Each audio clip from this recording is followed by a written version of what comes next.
Rhythm धर नच खतिर बतरी पायल मेकअप कर में उत्तम भइल बड़ी घायल। बाबू मेकअप ढेर भइल, चलो भैया बोलिला उन्होंने पैसा मिली।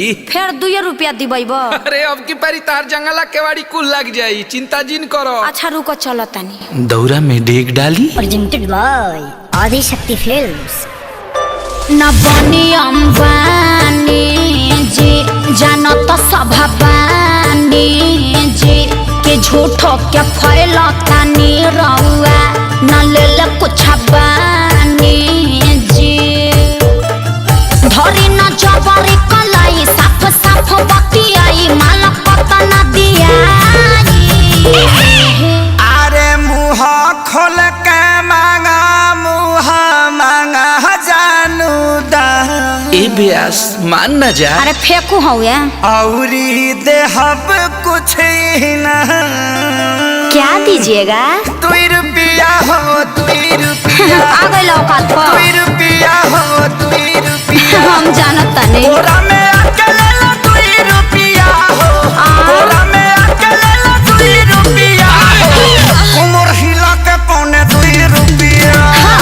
बोरा में आके ले लो 2 रुपया। उमर हिला के पौने 2 रुपया। अरे अब विवेक जी फिर से आई तो गौरा में क्या देना छुआता पसीना भेजल समीज हो बाटना कि भेजल समीज हो बाटना कि भीतरे रोबे सब चीज भेजल समीज हो बाटना।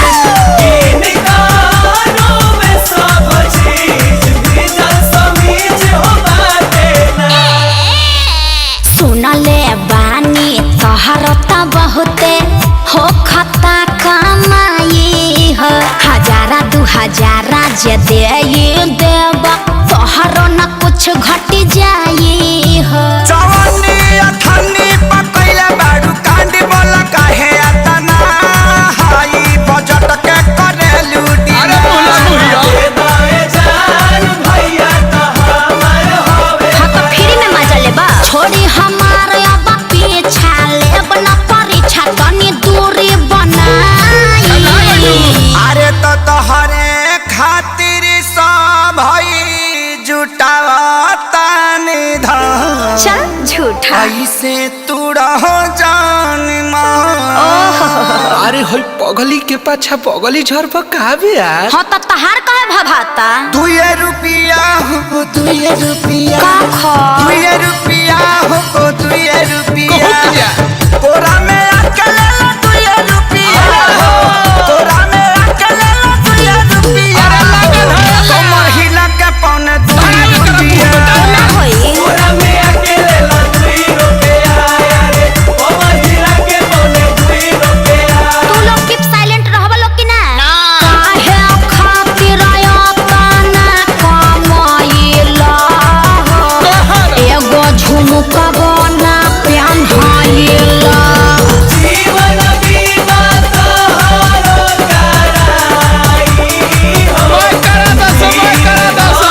सब बेनाई। हाँ तो एगो हाई हिल के सैंडल किनवा दो लोग। सुननी हरो डनली गली क्या ठीका तोहरो तक तने चले हो। ठीक सुन लिया। त कंजूस क्या कैले तू बाड़ा रुपया करोड़ों बा भले हो। अरे अचल संपत्ति हो प्रभु तू राज सुन सुन करे जय कबेर हमरो बना दो मिजान। सुन सुगीना त जीवन भर बैठी के छिरबू पिया। अच्छा अखिलेश खेसारी है ने आई आकाश श्याम के बोलाई रात भगाना गवाई। शहर तक बाजेला। अरे धन धन्य कैलू दिल से बाटे धन्यवाद। वेलकम जादव जी। रह जीवन भर जिया जिया मजनू के सारू तू तो देखे में लागत तारा। का? हारू बेबी फारू बजट बढ़ाओ। बैगनो बेच दे। बेच दो 2 रुपया होते हैं 2 रुपया। 2 रुपया होते हैं 2 रुपया। ले ला चुमा चटाई दे हम 2 रुपया हो। चुमा चटाई दे हम 2 रुपया हो। अच्छा कालो कटाई पौने 2 रुपया।